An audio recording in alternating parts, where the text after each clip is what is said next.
Unspoken Issues. Let's go ahead. We'll get into Darkhold, Pages from the Book of Sins, #1. This is, again, another first issue. Christian Cooper writing this book. Then we have Richard Case penciling the book, inked by Mark McKenna, colored by Glennis Oliver, lettered by Phil Felix. New characters here. Actually, I think these characters, all of their first appearance was in this book here, Darkhold #1.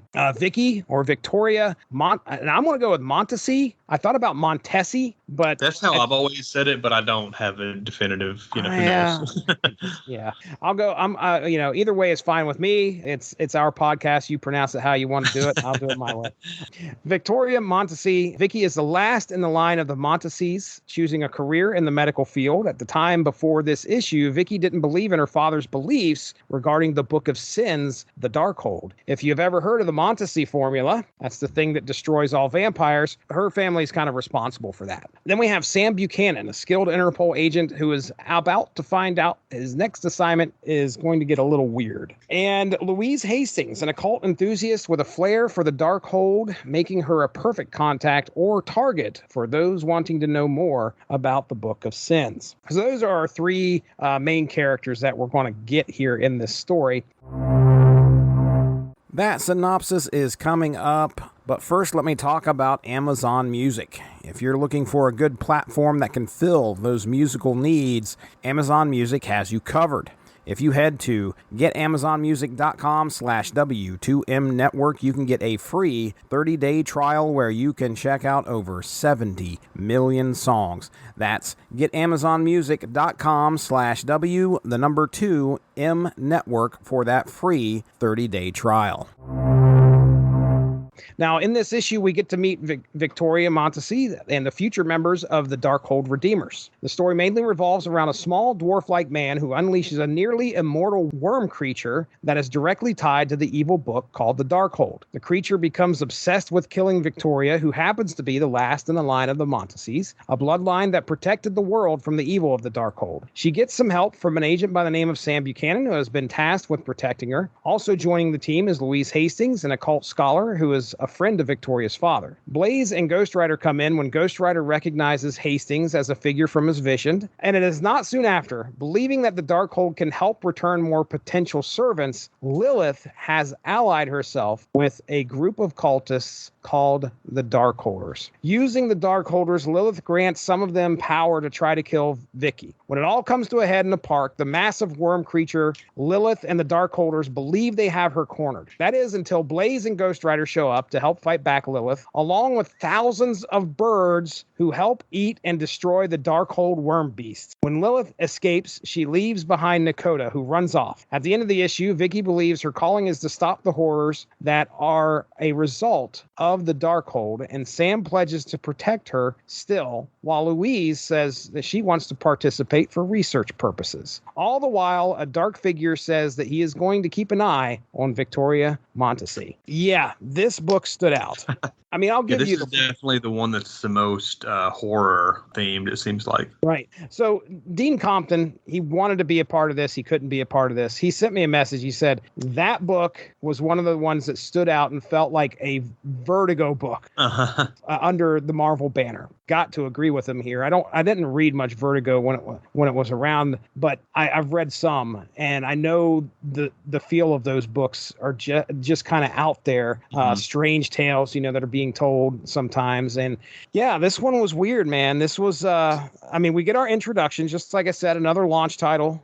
We get introed to 3 new characters, 3 what seem to be like very ordinary characters. These are not people with supernatural abilities, at least as far as I know. I mean, Vicky comes from that long bloodline, but it's not like we see her unleash some kind of powers.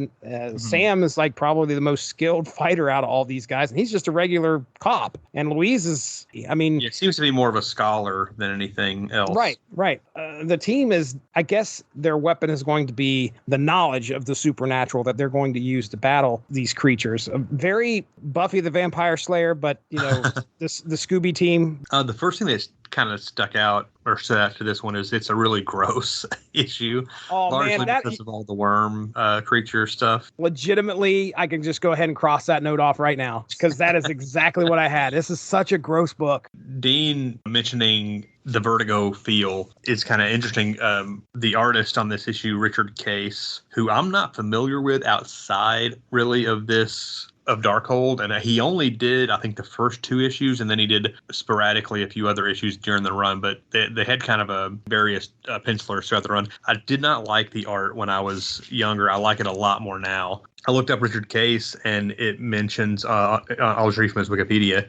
Richard Case is an American comics artist, best known for his work for DC Comics, especially the Vertigo imprint. So Okay. he had done Doom Patrol, Sandman, so he was known for his stuff with Vertigo anyway. But yeah, his art is like really appropriate, I think, for this storyline. I didn't like it so much when I was a kid, but now I think it's really interesting, and I like it a lot more than I did then. We just talked about Adam Kubert, Andy Kubert, and then you toss this in there along with the rest of them, and you're like, whoa, wait a second, what is going on here? The visual of Ghost Rider in this book compared to the other 2 books. Mm-hmm. Yeah, this is much of a real world, not even really this is just not even really an action comic feel to it. It's just kind of more of something you would see in like a crime comic or something that doesn't have a lot of action oriented superhero stuff. I agree with you. That's a very good point, because really there's a little bit of action, but it's, man, I want to say muted. The worms, I think, were the big feature of this, in my opinion. That they were the standout thing of this book. And you said gross. I said gross. Everybody would probably say gross, but I will tell you that it's a neat concept. This is a cool concept, like I would love to see on film, like this worm creature that, and it almost kind of, if you look at it, you could probably draw some parallels to some other things that have been on film with this thing. But, these thousands of worms that are just kind of, when they come together, it's an immortal thing and they have to be destroyed separately. That's a cool concept. And I was like, okay, they're going to have to deal with things like this as they go through the deal with the Darkhold. There's some action spots. There's some windows crashing. Right there's Ghost Rider. At least he got a window. At least he got a window broken in his book. But it really does feel like a more real world type of feel. Yeah, and they set up kind of like, the Darkhold dwarf is, I think, is what the character is known as. I think that kind of the theme of the book. This is another one I didn't keep up with outside of the crossovers when I was younger, but I recently picked up a trade with the entire series, which only was like 16 issues, I think, because I've always kind of wanted to go back and see what they do with this book. But I think kind of the theme is like each issue he's handing out a page to a new character, and they're always like one step behind him, trying to clean up whatever mess he leaves with these pages that he's dishing out. But it's a really cool setup here. Unfortunately, a short-lived series, but I think it was a victim, like a lot of books were, of the mid-90s crash. Probably more so than anything. One of the main things you pull out of here right at the beginning after Vicky is, I don't even know if I mentioned this in the synopsis, but she's targeted, and I think it's by the Darkholders or whatever. But anyway, her apartment blows up. She's put into the hospital, and when she wakes up, her dad's there. There's not a good relationship. She's one of those. Yeah. She's there's not a good relationship between her and her father. This is probably a trope. I don't know what it's called, but she's the last of the bloodline. She's got this family legacy that she's got to try and live up to, and she wants no part of it. She didn't want any part of it. Go ahead. Yeah, her family is basically supposed to be entrusted with protecting the Darkhold or whatever, making sure it doesn't get, the powers of that book don't get unleashed or whatever. Yeah, he's a huge jerk. Yeah. The first time we see Vicky, she's having dinner with a friend of hers. I'm pretty sure the implication is that they're supposed to be in a relationship. I don't know. They don't make it obvious, they kind of make it obvious, I guess, but they don't come out and say it. I think in some of the kind of like the backstory I looked through online, I think her father really disapproves. He's a priest, so he disapproves of her, having a girlfriend, and I think that kind of maybe gets a little more light shed on it later. There's this explosion they both get caught in, and she asks, what happened to my friend? He said, well, she's not going to be doing any more karate anytime soon, basically. Oh, man. What a jerk. Yeah, could have handled that a little bit better with your own daughter, just a little bit better. We don't get a whole lot of interaction with him other than those few times, or those few moments he's in the hospital room with her, and you can just tell there's not a good relationship. He's not a good dude, and she realizes it, and she doesn't want anything to do with him or the family business. She's like, I'm done. Sam kind of seems one note right here. Sam Buchanan, this guy that's kind of caught up in this, well, I'll protect you and we'll get into some crazy adventures, I'm sure. But he's, that's all it seems like right now. I'm sure there's like this huge history with this dude as we go forward into the issues. You probably learn more about some of the other stuff but right now it just seems like, oh, he's the Interpol agent that's going to be watching over her, and the muscle of the group, I guess you'd say. There's definitely history between Victoria and Louise. They know each other from before. Again, just like you said, she's the scholar of the group. She's the Giles of the group. So she's going to be the one they probably lean on. Go ahead. I was going to say it was a nice touch whenever Blaze and Ghost Rider approach Hastings and she sees Ghost Rider for the first time and she just says Zarathos Unbound, like kind of like she's savvy to this kind of supernatural world that Marvel has going. Like she recognizes him as, even though Ghost Rider says he's not Zarathos, that was the demon who was linked to Blaze in the original series. So it was cool that kind of clue you in immediately, like she knows what she's talking about.